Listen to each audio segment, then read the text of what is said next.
Hi friends, അസ്സലാമു അലൈക്കും. അപ്പോൾ നിങ്ങൾ വിചാരിക്കും ഇവൾ ഇന്നും ഹോസ്പിറ്റൽ വീഡിയോ ആയിട്ട് ഇറങ്ങിയതാണെന്ന്. അപ്പോൾ ടൈറ്റിൽ കണ്ടപ്പോൾ കാര്യം മനസ്സിലായല്ലോ. വൈറ്റമിൻ കൊടുക്കാൻ വേണ്ടി ഹെൽത്തി പോവുകയാണ്.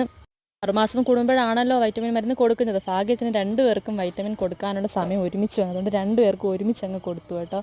പിന്നെ ഞങ്ങൾക്ക് പോകുന്ന വഴിക്ക് അപ്പച്ചിയുടെ വീട്ടിലൊരു സാധനം കൊടുക്കാനുണ്ടായിരുന്നു. അപ്പോൾ അത് കൊടുത്തിട്ട് ഞാൻ പെട്ടെന്ന് ഇറങ്ങി. അപ്പോഴേക്കും വാപ്പ വണ്ടിയൊക്കെ തിരിച്ച് സെറ്റായിട്ട് നിൽപ്പുണ്ടായിരുന്നു. പിന്നെ ഞങ്ങൾ പാലത്രയിലാണ് കൊണ്ടുപോയത്. അപ്പോൾ അവിടെ ചെന്നപ്പോൾ അവിടെ അല്ല ഇപ്പോൾ എടുക്കുന്നത്, ഈ സോണൽ ഓഫീസിലാണ് എടുക്കുന്നതെന്ന് പറഞ്ഞു. അങ്ങനെ ഞങ്ങൾ നേരെ അവിടെ വന്നു ബുക്കൊക്കെ അടുക്കി. പിന്നെ കുറച്ച് നേരം അവിടെ നിൽക്കേണ്ടി വന്നു. ഒരു 3-4 പേരുണ്ടായിരുന്നു. അപ്പോൾ വാപ്പ പിള്ളേരെയും കൊണ്ട് വണ്ടിയിൽ തന്നെ ഇരുന്നേത് കേട്ടോ. സമയം ആയപ്പോൾ ഞാൻ വിളിച്ചപ്പോഴാണ് വാപ്പ അവന്മാരെയും കൊണ്ട് വന്ന് വെയിറ്റൊക്കെ എടുത്ത് കാര്യങ്ങളൊക്കെ പറഞ്ഞു കൊടുത്ത്. മുസമ്മിൽ പിന്നെ സ്മാർട്ടായിട്ട് വാപ്പയുടെ മടിയിലിരുന്ന് മരുന്നൊക്കെ കുടിച്ചിറങ്ങി. മുഫീദ് പിന്നെ ഒരു ഇച്ചിരി ചിണുക്കവും ഒക്കെ ഉണ്ടായിരുന്നു.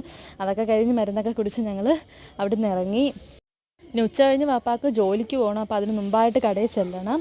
അപ്പോൾ എന്നെയും മുസമ്മിലിനെയും വാപ്പ വീടിനടുത്തുള്ള ആ വഴിയിൽ ഇറക്കി വിട്ടിട്ട് വാപ്പ കടയിൽ പോയി.